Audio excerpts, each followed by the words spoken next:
Good evening my dear students. आज class 9 एक class निये चले एलाम ज्यामितिर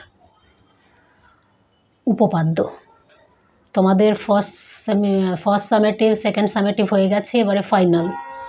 तो फाइनलेर जोन्नो जे उपपाद्य आछे तारई एकटा उपपाद्य एखाने आमी कराबो।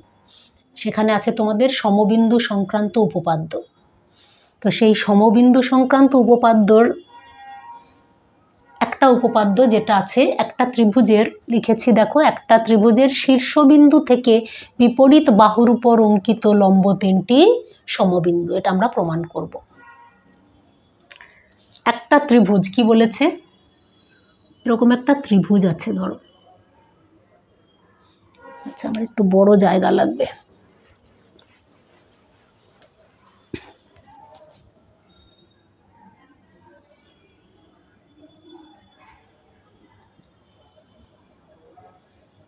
এরকম একটা ত্রিভুজ নিলাম ধরো পি কিউ আর। একটা ত্রিভুজ নিলাম আমরা পি কিউ আর, যার শীর্ষবিন্দুগুলো কি কি হলো তাহলে একটা পি, একটা কিউ, একটা আর। শীর্ষবিন্দু থেকে বিপরীত বাহুর উপর অঙ্কিত লম্ব, তাহলে এখান থেকে এর ওপরে একটা লম্ব আমরা বললাম পি এ। কিউ বিন্দু থেকে এর ওপরে একটা বিপরীত বাহুর উপর লম্ব, এটা বললাম কিউ বি। আর আর বিন্দু থেকে এর ওপরে একটা পি কিউর ওপর একটা লম্ব টানলাম, যেটা বললাম আর সি। বলেছে এই লম্ব সমদ্বিখণ্ডক তিনটি সমবিন্দু, মানে একটা বিন্দু দিয়েই যাবে, এটা আমাদেরকে প্রমাণ করতে হবে। আমাদের তোমরা জানো একটা উপপাদ্যতে চারটে ভাগ থাকে। কি কি চারটে ভাগ থাকে? কি কি ভাগ? প্রথম থাকে স্বীকার্য বা প্রদত্ত, তারপরে থাকে আমাদের প্রামাণ্য, কি প্রমাণ করতে হবে, তারপরে থাকে আমাদের অঙ্কন, তারপরে থাকে আমাদের প্রমাণ। চারটে ভাগ থাকে। তাহলে আমরা এই উপপাদ্যটা যখন করব তখন আমাদের স্বীকার্য কি হবে? স্বীকার্য হচ্ছে উপপাদ্যতে যেটা বলে দেওয়া আছে সেই জিনিসটা আমাদের এখানে লিখতে হবে। তার মানে আমরা কি লিখব? আমরা লিখব যে ধরি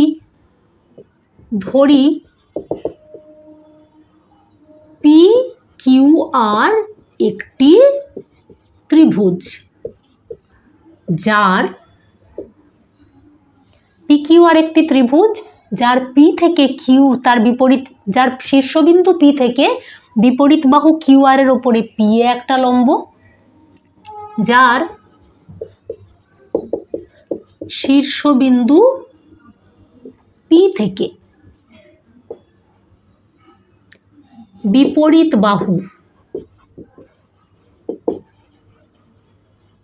বাহু কি কিউ আর এর উপর পি এ লম্ব। অর্থাৎ আমরা বলতে পারি পি এ লম্ব Q R, P A Q R এর ওপরে লম্ব। ঠিক সেরকম করে আমরা বলেছিলাম যেহেতু তিনটে শীর্ষবিন্দু আছে তাহলে তিনটে এরকম লম্ব আমরা টেনেছি। পি বিন্দু থেকে একটা লম্ব তার বিপরীত বাহুর ওপর কিউ আর এর ওপর পি এ। ঠিক একই রকমভাবে কিউ বিন্দু থেকে কিউর বিপরীত বাহু পি আর, তার উপরে কিউ বি একটা লম্ব, তাহলে এইটা একটা হলো। আবার হবে কিউ বি লম্ব পি আর, আর আরেকটা হবে আর সি লম্ব পি কিউ, আর সি লম্ব পি কিউ। আর সিটা আর এর বিপরীত, মানে শীর্ষবিন্দু আর তার বিপরীত বাহু পি কিউ, তাহলে পি কিউর ওপর আর সি লম্ব। এটা আমাদের দেওয়া আছে, এটা আমাদের প্রদত্ত বা স্বীকার্য, ওই জন্য স্বীকার্য বললাম আমরা। তাহলে স্বীকার্যতে আমাদের এটা আছে যে পি কিউ আর একটা ত্রিভুজ যার পি শীর্ষবিন্দু, কিউ শীর্ষবিন্দু এবং আর শীর্ষবিন্দু থেকে বিপরীত বাহু কিউ আর পি এবং পি কিউর ওপর আমরা লম্ব টানলাম কি কি, একটা পি এ, একটা কিউ বি, একটা আর সি। এটা আমরা প্রদত্ততে বা স্বীকার্যতে রেখে দিলাম। এবারে আমাদের বলেছিলাম এটা ফার্স্ট ভাগটা হলো। এর উপপাদ্যর দ্বিতীয় ভাগ হচ্ছে প্রামাণ্য।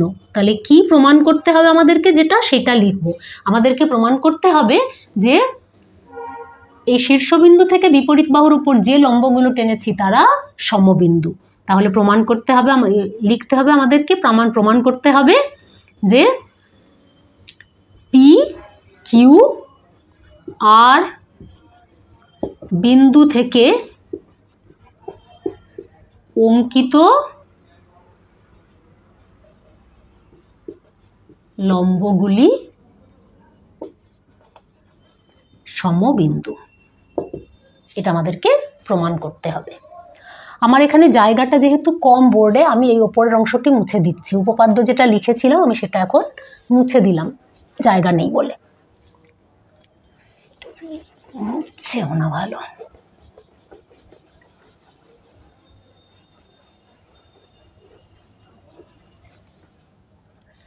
বেশ, আমাদেরকে একটু অঙ্কন করতে হবে। আমরা কি অঙ্কন করব? আমরা বলেছিলাম 4টে ভাগ, স্বীকার্য, প্রামাণ্য, এরপরে আসে অঙ্কন। আমাদেরকে একটু অঙ্কন করতে হবে। আমরা কি অঙ্কন করব? এইখানটাও একটু মুছছি আমি, ঠিক আছে? না হলে জায়গা হচ্ছে না অ্যাকচুয়ালি।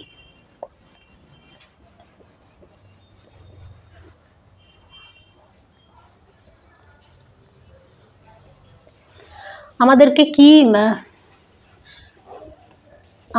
কি আঁকতে হবে না, এই ত্রিভুজটার যে শীর্ষবিন্দুগুলো আছে এই শীর্ষবিন্দু দিয়ে তার বিপরীত বাহুর সমান্তরাল করে একটা করে আমরা সরল রেখা টানব।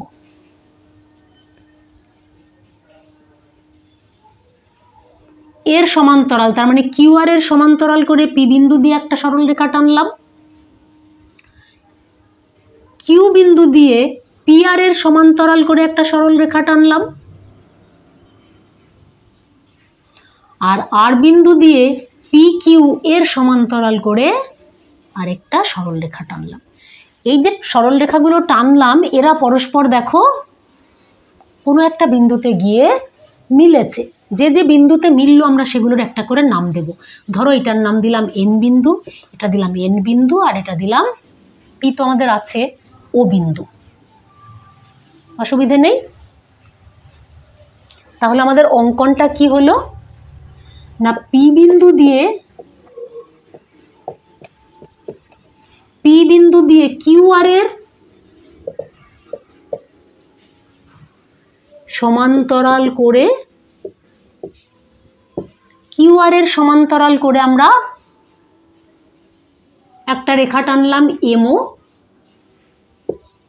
ঠিক ওরকম করেই আমরা বলবো কিউ বিন্দু দিয়ে পি আর এর সমান্তরাল করে একটা সরল রেখা টানলাম এমএন, আর আর বিন্দু দিয়ে পি কিউর সমান্তরাল করে একটা সরল রেখা টানলাম এনও।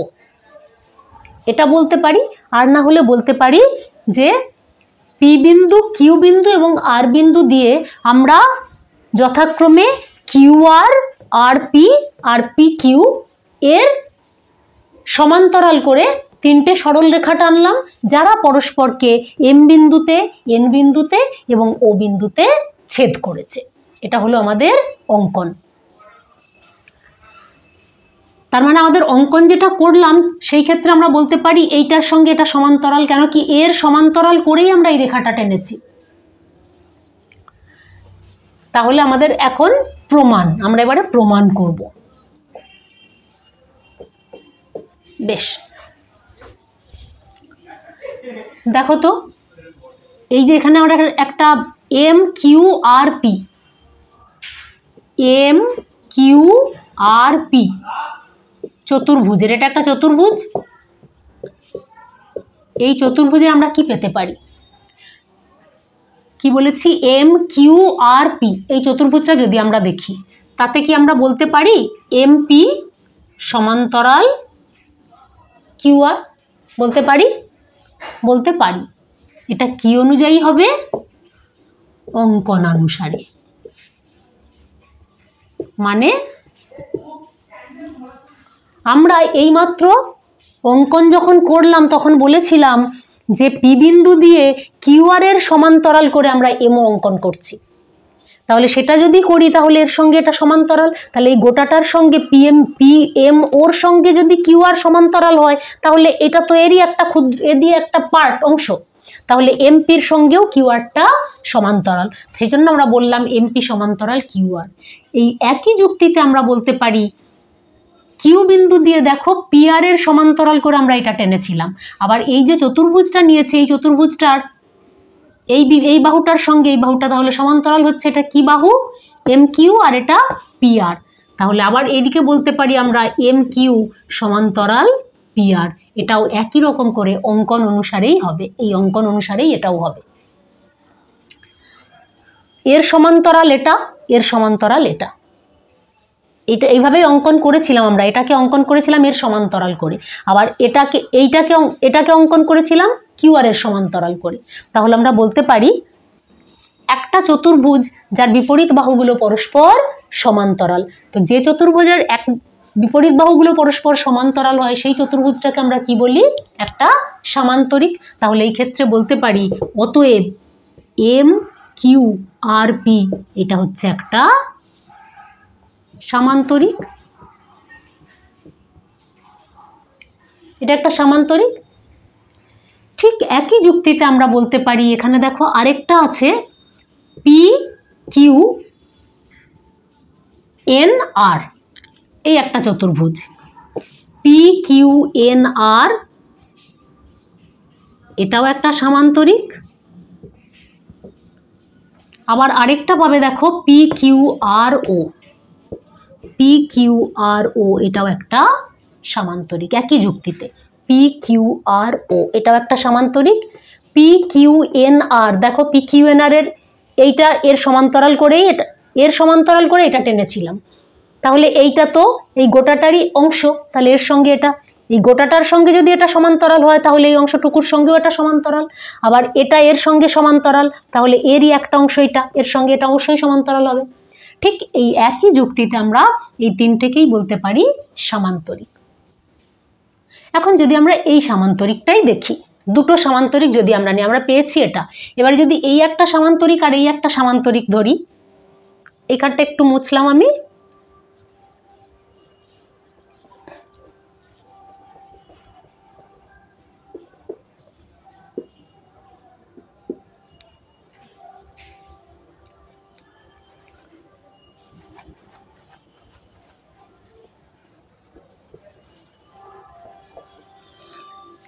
যদি আমরা বলি এই দুটো সামান্তরিক নিই, একটা হচ্ছে সামান্তরিক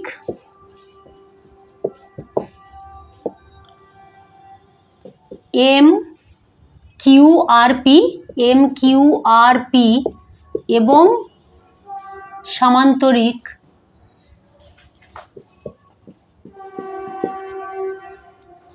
পি কিউ আর ও, পি কিউ আর ও এর ক্ষেত্রে আমরা কি পেতে পারি?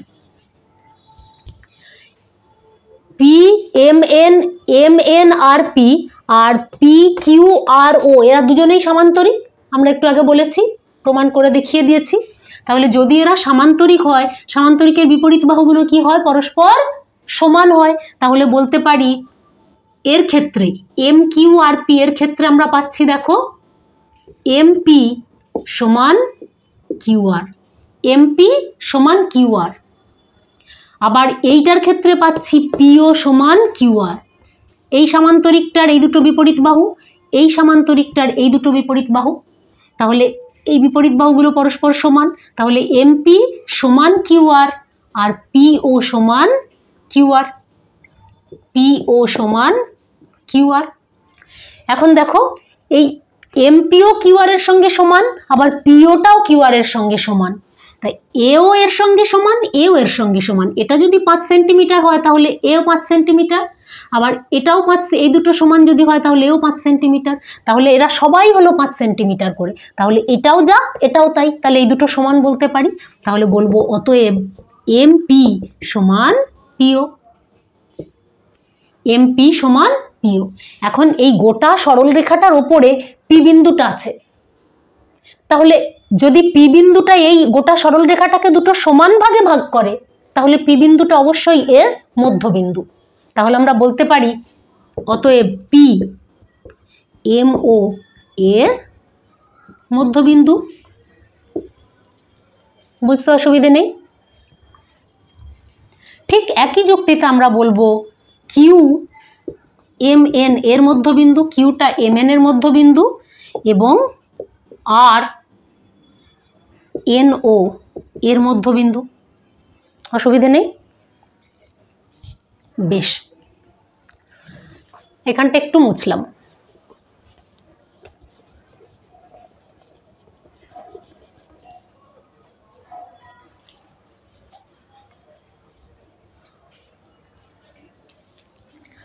এখন আমরা পেয়েছিলাম, দেখো, পি এটা কিউআর এর মধ্যবিন্দু। এটা তো আমরা একদম পি এটা কিউআর এর ওপর লম্ব, এটা আমরা আগেই পেয়েছিলাম যখন আমরা এটা মানে স্বীকার্য ছিল আমাদের। তাহলে দেখো, যেহেতু আমরা বলতে পারি যেহেতু পি এ লম্ব কিউআর, অতএব বলতে পারি পি এ লম্ব এম ও। কেন বলতে পারি? পি এটা যদি এর ওপরে লম্ব হয় তাহলে পি এটা এর ওপরেও লম্ব। কেন বলে দিচ্ছি, দেখো। তার কারণ হচ্ছে এই দুটো আমরা বলেছিলাম সমান্তরাল সরলরেখা, এম ও আর কিউ আর এরা পরস্পর সমান্তরাল সরলরেখা। আর এইটাকে যদি ওদের ছেদক বলি আমরা, হতে পারে আমাদের এরকম দুটো সমান্তরাল সরলরেখা, এটা ছেদক। তাহলে ছেদকের একই পাশে যে দুটো অন্তস্থ কোণ তৈরি হয় সেই কোণ দুটোর সমষ্টি কত হয়? 180 ডিগ্রি। দুটো সমান্তরাল সরলরেখাকে যদি কোনো সরলরেখা ছেদ করে, যে ছেদ করে তাকে ছেদক বলা হয়। তাহলে সেই ছেদকের একই পাশে যদি দুটো অন্তস্থ কোণ তৈরি হয়, যে দুটো অন্তস্থ কোণ তৈরি হয়, এই দুটোর সমষ্টি সবসময় হয় 180 ডিগ্রি বা 2 সমকোণ। তাহলে এইখানে যখন আমরা পেয়েছি তখন এই কোণটা আর এই কোণটা, এই দুটোর সমষ্টি হবে 180 ডিগ্রি। তাহলে এইটা পি এর লম্ব এমও কেন হচ্ছে সেটা যদি আমরা একটু বলে দিতে চাই, তাহলে আমরা বলবো যে কোণ পি এ আর, কোণ পি এ আর প্লাস কোণ A P O, A P ও, এই কোণটা আর এই কোণটা, এই দুটো সমান্তরাল সরলরেখা পি এটা তাদের ছেদক। তার মানে এমও সমান্তরাল কিউআর, এখানটা আরেকটু তুমি বলে দিতে পারো এম ও সমান্তরাল কিউআর এবং পি এ ছেদক। এম ও কিউআর এরা তো সমান্তরাল, এরা কার কি হিসেবে সমান্তরাল? স্বীকার অঙ্কন অনুসারে আমরা অঙ্কন করেছিলাম, এর সমান্তরাল করে এটা অঙ্কন করেছিলাম। তাহলে এই দুটো সমান্তরাল সরলরেখা পি এটা হচ্ছে তাদের ছেদক। তাহলে ছেদকের একই পাশে যে দুটো অন্তস্থ কোণ তৈরি হয়েছে এই দুটোর সমষ্টি 180 ডিগ্রি। তাহলে এইটা প্লাস এইটা সমান 180 ডিগ্রি। এখন এইটা তো আমরা অঙ্কন যখন আমরা প্রদত্ত ছিল আমাদের, তখন এই কোণটা বলা ছিল আমাদের 90 ডিগ্রি। কেন কি? পি এ লম্ব কিউ আর আমরা বলে দিয়েছিলাম। তাহলে এই কোণটার মান হচ্ছে 90 ডিগ্রি। তাহলে এইটা যদি 90 ডিগ্রি হয়, এইটা আর এটা তো এই দুটোর সমষ্টি 180 ডিগ্রি। তাহলে দুটোর সমষ্টি 180 ডিগ্রি যদি হয়, তাহলে এটা যদি 90 ডিগ্রি হয়, এই কোণটার মান অবশ্যই হতে হবে 90 ডিগ্রি। তাহলে এটা যদি 180 ডিগ্রি হয়, অতএব আবার এখানে বললাম, আমরা আবার বলে দিলাম এখানে যে আবার কোণ পি এ আর সমান 90 ডিগ্রি যদি হয়, তাহলে অতএব এপিও এটা সমানও 90 ডিগ্রি। দুটোর সমষ্টি 180 ডিগ্রি। তাহলে একটা যদি 90 হয়, অন্যটাকে 90 হতে হবে। তাহলে এই 90 ডিগ্রি যদি হয়, তাহলে এটাকে অবশ্যই পি এটাকে অবশ্যই এমোর ওপর লম্ব হতে হবে। তাহলে এই যে আমরা বলেছিলাম পি এ লম্ব এমও, সেটা আমরা প্রমাণ করলাম, সেটা আমরা বুঝলাম কি করে হয়। ঠিক এই একই যুক্তিতে আমরা বলতে পারি কিউ বিটা এম এন এর ওপর লম্ব। অনুরূপে বলতে পারি, অনুরূপে কিউ বি লম্ব এম এন এবং একই রকমভাবে আর সি লম্ব এন ও, আর সি লম্ব এন ও। এখন দেখো এই যে আমরা তিনটে জিনিস পেলাম, এখানে একটা পেয়েছি, এই যে এখানে একটা পেয়েছি পি এটা এম ওর ওপর লম্ব, কিউ বিটা এম এন এর ওপর লম্ব, আর সিটা এন ওর ওপর লম্ব। আমরা এর আগে একটা উপপাদ্য আছে, যে উপপাদ্যটা পড়েছিলাম, একটা ত্রিভুজের বাহুর লম্ব সমদ্বিখণ্ডক তিনটি সমবিন্দু। একটা ত্রিভুজের বাহুর লম্ব সমদ্বিখণ্ডক তিনটি সমবিন্দু। তাহলে এম এন ও এটা একটা ত্রিভুজ, এখানে আমরা ছবিতে দেখতে পাচ্ছি এটা একটা ত্রিভুজ, তার বাহুর লম্ব সমদ্বিখণ্ডক, এইটা এর ওপরে লম্ব, আবার পিটা হচ্ছে এম ওর মধ্যবিন্দু, আমরা আগে প্রমাণ করেছিলাম। তাহলে পি এটা হচ্ছে লম্ব সমদ্বিখণ্ডক কার? এম ওর। লম্ব এবং বাহুটাকে দুটো সমান ভাগে ভাগ করছে, সেটাই লম্ব সমদ্বিখণ্ডক, বাহুর লম্ব সমদ্বিখণ্ডক। এটা বাহু ত্রিভুজটার, তার লম্ব সমদ্বিখণ্ডক। এই বড় যে ত্রিভুজটা আমরা এঁকেছি তার বাহুর লম্ব সমদ্বিখণ্ডক। আর আমরা জানি যে একটা ত্রিভুজের বাহুর লম্ব সমদ্বিখণ্ডক তিনটি সমবিন্দু হয়। তাহলে এই বড় যে ত্রিভুজটা তার বাহুর লম্ব সমদ্বিখণ্ডক তিনটি সমবিন্দু, আর সেইগুলোই হচ্ছে এই ত্রিভুজটার শীর্ষবিন্দু। ছোট যে আসল যে ত্রিভুজটা ছিল তার শীর্ষবিন্দু থেকে বিপরীত বাহুর উপর অঙ্কিত লম্ব। তাহলে আমাদের প্রমাণ হয়ে গেল যে একটা ত্রিভুজের শীর্ষবিন্দু থেকে যদি বিপরীত বাহুর উপর আমরা লম্বটা নিই, তাহলে সেই লম্বগুলো একটা বিন্দু দিয়ে যায়, সমবিন্দু একটা বিন্দুতেই যায়। তাহলে আমাদের প্রমাণ হয়ে গেল। যদি বুঝতে কোথাও অসুবিধে থাকে আমাকে কমেন্টে জানাবে, আমি তাহলে আরও ক্ল্যারিফাই করে দেব।